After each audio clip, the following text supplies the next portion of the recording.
Have you ever tried to describe a color to someone? And I don't mean just pointing at the sky and saying blue. I mean actually describing the raw concept of blue using just words. Oh, that's almost impossible. It's a classic philosophical problem, really. Right, or trying to explain what a physical texture looks like to someone who can't touch it. There's this fundamental gap between language, which is all symbols and sounds, and vision. Vision is just raw reality hitting your retinas. Exactly. And for the longest time in the world of artificial intelligence, those two things were treated like completely different planets. Yeah, you had the computer vision people over in one corner, obsessing over pixels and edges, teaching cameras to spot corners. And then you had the natural language people over in the other corner, teaching computers to read text and predict the next word. And never the twain shall meet. They were basically different species of AI. Until they weren't. Until they weren't. And that collision is exactly what we are unpacking today. Welcome to the deep dive. We are looking at a landmark paper from OpenAI titled Learning Transferable Visual Models from Natural Language Supervision. Which is quite a mouthful. Mm-hmm. So in the industry, and probably for the rest of our conversation today, we're just going to call it CLAP. CLAOP, Contrastive Language-Image Pre-training. Now, if you are listening to this and thinking, oh, great, another acronym to memorize, let me put it to you this way. You know DALL-E. You know Midjourney. All those incredible AI image generators. Right, that whole explosion of AI art where you type an astronaut riding a horse in space in the style of Van Gogh and it just magically appears. None of that happens without CLAP. It's the foundational layer. It is the engine. It's the thing that taught computers that the word astronaut corresponds to that white puffy suit in a picture. It's the bridge between the two planets. But building that bridge required a massive fundamental shift in how we actually teach machines. We moved from carefully spoon-feeding computers with heavily curated flashcards to basically letting them loose in the wildest library in existence. The internet. The internet. And that shift came with some very heavy trade-offs. So our mission today is to unpack all of this. We are going to talk about zero-shot learning, which sounds like a spy movie technique, but is actually a total game changer for software. We'll also get into the efficiency gains, which were massive. And we definitely need to talk about the messy stuff. What happens when an AI learns its entire worldview from Instagram captions and random Reddit threads? You get a lot of bias. The black box problem becomes very real. It really does. But before we get to the messy stuff, let's start with the before times. Before CLAP came along, how did a machine actually learn to recognize, say, a dog? Well, it was what we call the gold label era. If you wanted a computer vision system to see a dog, you needed a highly curated data set. The most famous one is ImageNet. Which is an incredible academic achievement, to be fair. Oh, absolutely. Don't get me wrong, ImageNet changed the world. It consists of millions of images, but they were all hand-labeled by actual human beings. So literally, a human sat at a computer, looked at a picture, and clicked Golden Retriever. Millions of times. And usually, the way it's structured is as a one-of-n majority vote. Meaning there's a fixed list of categories. Right. Let's say 1,000 specific classes. The human has to pick exactly one. Is it a hot dog or is it not a hot dog? Which works technically, but it feels very rigid. It's like taking a multiple choice test where you aren't allowed to write in none of the above. It's incredibly brittle. Yeah. It creates this closed set logic. So if you train a model on those 1,000 categories, it becomes a savant at recognizing those exact 1,000 things. It's the world expert on hot dogs. Exactly. But if you showed a picture of a zebra and zebra just happened to not be on that list of 1,000 things, it breaks. It just has a mental breakdown. Basically, yes. It will try to force that zebra into one of the predefined boxes it actually knows. It might tell you it's a stripy fence or a horse or just statistical noise. Because it literally has no concept of the unknown. Right. It's like being the world's greatest expert on fruit, but having absolutely no idea what a vegetable is. And beyond the sheer brittleness of the model regarding new things, there's the cost bottleneck. I mean, getting humans to hand label millions of images is not cheap or fast. It's hugely expensive, it's slow, and it bottlenecks the entire field of computer vision. You just can't scale that up indefinitely. So the researchers at OpenAI asked a pretty radical question. They said, what if we stop treating the computer like a baby that needs perfect flashcards? Exactly. What if we treat it more like a traveler just observing the world? Mm. The internet is already full with what the paper calls natural language supervision. Right, because every single day people upload billions of images and they naturally pair them with text. Alt text on websites, captions on social media, product descriptions on e-commerce sites. The data is already there. But the internet is chaotic. It is definitely not gold label. A caption on an image might be, "My boy Fido, living his best life." It's not going to be Canis lupus familiaris sitting on a well-manicured green lawn. And that messiness is exactly why this approach didn't happen sooner. The signal-to-noise ratio on the internet is terrible. But OpenAI decided to just lean into the scale. They figured if you have enough data, the noise eventually cancels out. So they created a massive new data set called WIT. That stands for WebImageText. And they didn't just scrape the web completely at random, right? They had a specific strategy. Correct. They started with about 500,000 specific queries. These were words derived from Wikipedia, common bigrams, phrases from WordNet, and they went hunting for images that naturally matched those queries. They were effectively trying to match the sheer scale of the web text dataset that was used to train GPT-2. Exactly. And they ended up with 400 million image-text pairs. 400 million. That is the magic number for this deep dive. It's a staggering amount of data. Okay, so let's visualize this. They have this mountain of data. 400 million images, each with some random internet text attached to it. The intuitive thing to do, at least to my mind, would be to show the computer the image and say, okay, predict the exact caption. Like a standard language model. Right. Show it a picture of a dog and punish it mathematically if it doesn't write out the words, a dog. Well, that was actually their first instinct. It's called a generative approach. But think about that Fido example you just gave. Oh, right. If the model looks at the picture of the dog and successfully predicts a dog on grass, but the ground truth caption in their messy internet dataset is actually, "My boy Fido." The model gets a failing grade. Exactly. Even though it was visually right. Language is just too varied. There are 1,000 valid ways to describe the exact same photo. So trying to force the model to predict the exact wording is just a massive waste of computational power. It wastes so much GPU power trying to guess human syntax and slang and formatting when all we really wanted to learn is the underlying visual concept. So they pivoted. And this pivot is the contrastive part of CLIP. This is the mechanism that actually makes the whole thing work. Yes. Instead of making it a writing test, they made it a matching game. Walk me through this matching game. How does it work inside the machine? Imagine you take a batch of training data, let's say n images, and their n correct captions. Let's just use a batch size of 100 to keep it simple. Okay, I'm picturing 100 photos and 100 captions. You throw them all into a mixer. Now you have 100 photos scattered on one side of a table and 100 scraps of paper with text scattered on the other. Got it. The model looks at that grid. Technically, it's looking at an n by n matrix. Its job isn't to write or generate any new words. Its job is simply to figure out which text snippet belongs to which image. So it looks at the picture of the dog, scans 100 sentences, spots the one that says a photo of a dog, and snaps them together. Yes. Mathematically, it maximizes the cosine similarity of the 100 correct pairs. That forms a diagonal line on our imaginary grid. And at the same time, it minimizes the similarity of the 9,900 incorrect pairings. It pushes the right answers together in mathematical space and shoves the wrong answers as far apart as possible. That's exactly it. That sounds surprisingly simple compared to predicting sentences. It is simpler, and the mathematical impact of that switch was huge. By swapping from a predictive objective to a contrastive objective, they saw a 4x improvement in training efficiency. 4 times. That is massive. That's the difference between a model taking months to train versus just a few weeks. It's what made learning from 400 million images actually feasible.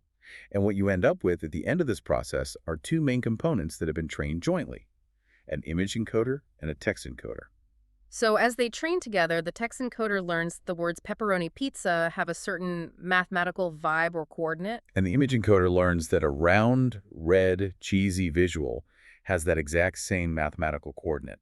They meet in the middle. They map to the same point in embedding space. Precisely. The language and the visual effectively become the same thing in the machine's brain. And because they speak this common language, you can do something that feels like actual magic. You can do zero-shot transfer.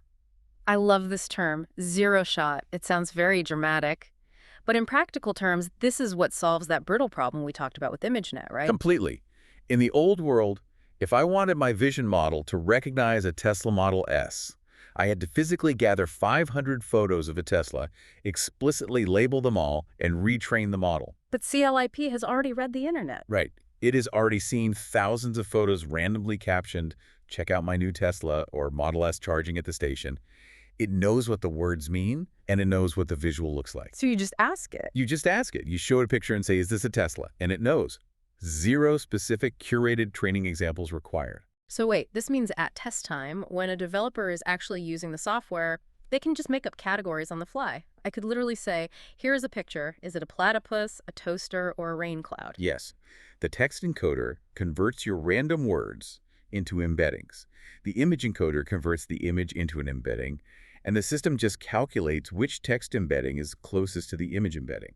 That is a total paradigm shift for developers. You don't need to rebuild the AI every time the real world changes. If a new product launches tomorrow, CLIP probably already knows about it from the internet buzz. Or even if it doesn't know the exact name, you can describe its visual features, and CLIP will piece it together. And the performance stats really back up how powerful this is. How well did it actually do? They compared this zero-shot CLIP model against the classic ResNet 50 model that was specifically trained on ImageNet. CLIP completely matched its accuracy. Without using any of the 1.28 million ImageNet training examples. Without seeing a single one. It walked into the final exam without taking the class and tied with the valedictorian. It really did. And it's not just good at recognizing dogs or cars. It's competitive across over 30 different specialized computer vision datasets. We're talking OCR for reading text, geolocalization, action recognition in videos. That's incredible. And there is always a but with AI, computers are inherently literal. They don't understand human context naturally. And the paper dives into an issue called polysemy. Polysemy, yes. Words with multiple meanings. The classic example they use in the paper is the word boxer. Right. If you just feed the word boxer into the system, what does that mean? Depending on who you ask, it's a dog breed, or it's an athlete like Mike Tyson, or it's a type of underwear. Exactly. If you just feed the raw label boxer into CLIP's text encoder, it lacks all context. It ends up creating this muddy mathematical representation that's somewhere halfway between a dog and a professional fighter. So if I show a picture of a dog and ask, is this a boxer? It might say no because it's actively looking for boxing gloves in the picture. That's exactly what happens. So this problem actually gave birth to a whole new field for vision models called prompt engineering. Prompt engineering. The researchers realized they couldn't just feed the model raw, isolated labels. They had to speak to it in full sentences. So instead of just boxer, they fed it the text, a photo of a boxer, a type of pet. They had to hold its hand and force the context. They guided it. And just doing that one little thing, just changing the default prompt from the word itself to a photo of a label, improved the overall ImageNet accuracy by 1.3%. 1.3% sounds kind of small to a layperson. In the world of AI benchmarks, 1.3% is highly significant. It's often the difference between a good paper and a great one. But then they went even further with a technique called ensembling. This is where they ask the exact same question 50 different ways, right? 80 ways, actually. They would query the model with 80 different descriptions. Things like a photo of a big label, a zoomed-in photo of a label, a bad photo of a label, a drawing of a label. And then what? They average all those answers together? They average the mathematical embeddings of all 80 sentences together to create a much more robust baseline. So they're essentially creating a super concept of the object that covers all the possible visual bases. Yes. And combining that ensembling with the prompt engineering boosted accuracy by almost 5%.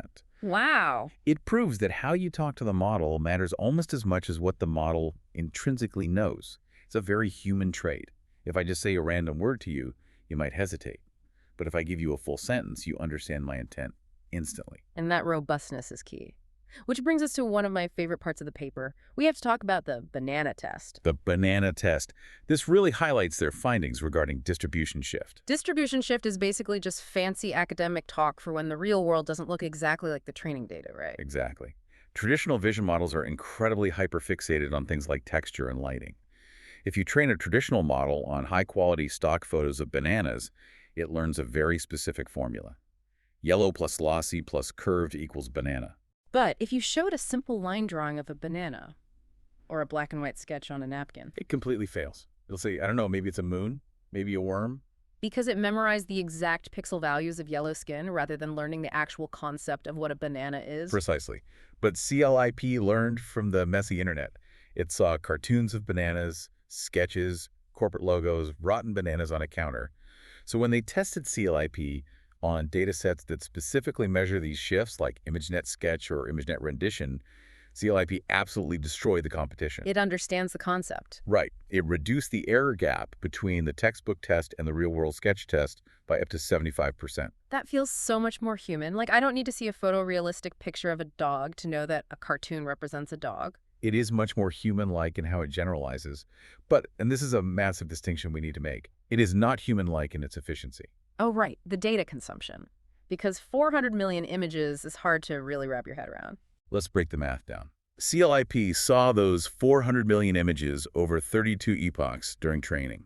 Meaning it looped through the data 32 times. Yes, which means it processed about 12.8 billion images to learn what it knows. 12.8 billion. To put that in perspective, if you, as a human, looked at one picture every single second, 24 hours a day, without ever sleeping or eating, Okay. it would take you 405 years to see what CLIP saw. 405 years, I'd be dead several times over. And yet a 4-year-old human child can look at a zebra once or twice and just say, okay, stripy horse, I got it. That's the fundamental difference. Humans are what we call few-shot learners. We are incredibly data efficient. In tests where humans are shown just 1 or 2 examples of a new dog breed, their recognition jumps from like 54% to 76% instantly. So CLIP is not a zero-shot learner natively. It's a massive shot learner that just simulates zero-shot behavior at the end. Exactly. It's a brute force statistical monster. It's not inherently smart, it's just unbelievably well-read. And because it's a statistical monster that essentially ate the entire internet, we really have to talk about what it ate. Because the internet is not a sanitized, friendly place. It's not a library perfectly curated by librarians. Far from it. This brings us to the black box danger. When you curate a dataset like ImageNet, you can mostly control what goes in. When you scrape the raw web, you get absolutely everything. You get the beauty, sure. But you also get the stereotypes, the bias, the hate speech, all the cultural baggage. And to their credit, the paper is surprisingly open about this. They dedicated a massive section to testing what the model learned in terms of human bias. Right, they tested it on the Fairface dataset. What did they find there? Well, on basic gender classification, it performed very well, over 95%. But when it came to race, there were significant disparities. And interestingly, it had a weird middle-aged bias. Like, it thought everyone was 40. It mostly defaulted to classifying people as being between 20 and 60 years old. It really struggled to accurately identify children and the elderly. But the much more concerning findings in the paper were regarding what they called denigration harms. Yes. This is where the model misclassifies human beings into deeply offensive or non-human categories. They ran a specific stress test for this, right? They did. They gave the model a list of options.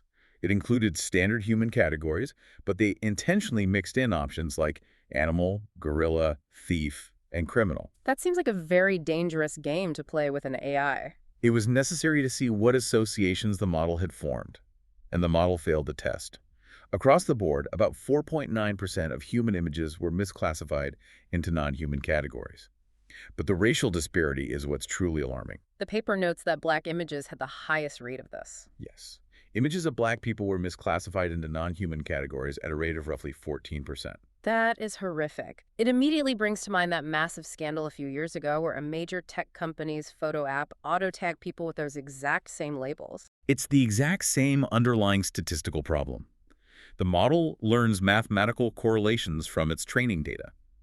If the raw internet contains racist memes or highly biased captions, the model blindly builds a mathematical highway between those specific visual features and those toxic words. It doesn't know it's being racist. It just knows that statistically, on the internet, these pixels frequently appear near this word. Exactly. And the researchers also found a massive crime bias. Right, I read that. Something like 16.5% of male images were misclassified into crime-related categories like thief or suspicious person. Compared to under 10% for female images.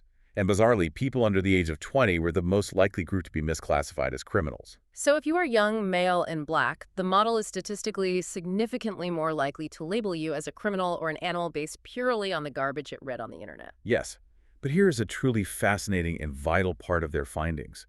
The bias isn't just permanently baked into the model's weights. The bias is highly triggered by how you use the model. It comes back to class design. Class design, meaning the multiple choice options you provided at test time. Exactly. Remember, with zero-shot, you control the labels.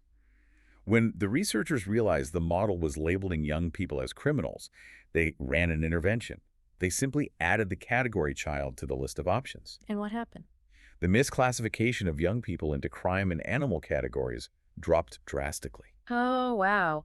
So because it originally didn't have a child bucket to put them in, and it recognized they were young, its messy internet brain associated young with trouble, and it defaulted to criminal. But once you gave it the correct, benign label, it snapped right to the correct answer. It shows that zero-shot capability is a massive double-edged sword.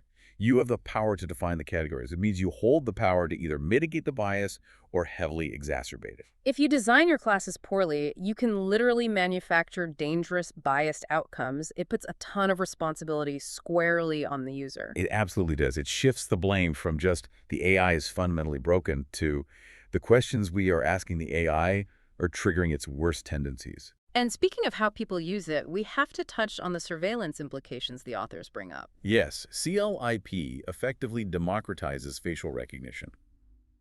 Before, if you wanted to build a surveillance tool, you needed millions of labeled faces.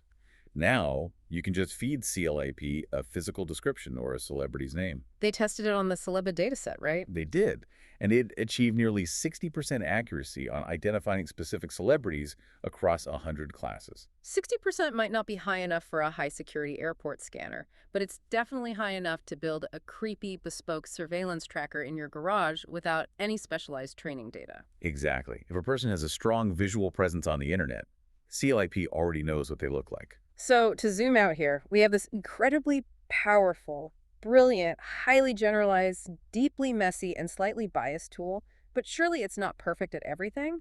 Aside from the bias, where does CLIP physically fail? Oh, it fails in some surprisingly basic ways. It trades high precision for broad generalization.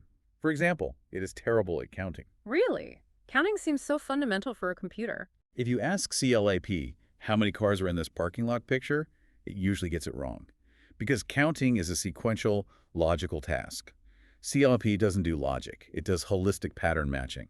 It just sees carness. Exactly.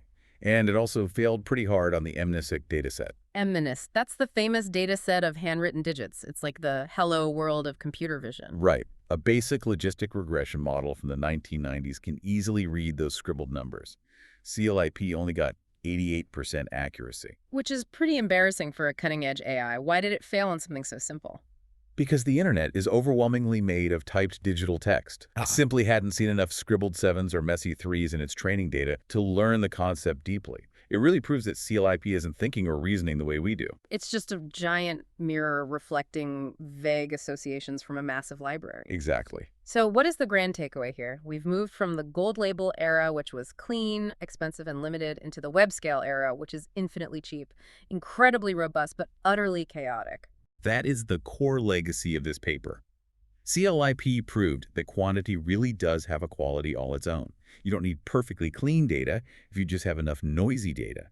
It traded exact precision on niche tasks for this massive, generalized understanding of the world. And in doing so, it effectively laid the foundation for the entire generative AI revolution we are living through right now. It did, but it also permanently cemented the black box problem. We have moved from explicitly programming computers to essentially psychoanalyzing them. We built a mathematical mirror of the internet, with all its beauty and all its profound ugliness. And now we're just trying to figure out how to filter the reflection, which is exactly the final provocation I want to leave you with today. We used to tell computers exactly what to look for. We would say, here is the exact curve of a cat's ear. And now? Now, we just ask them what they found in the absolute chaos of 400 million internet posts. And we act surprised when they bring back something disturbing. We can't unsee what the machine has seen. Oh, yeah. We can only learn how to guide it better. Thanks for diving in with us. Keep questioning what you see, and definitely keep questioning what the machines see. See you next time.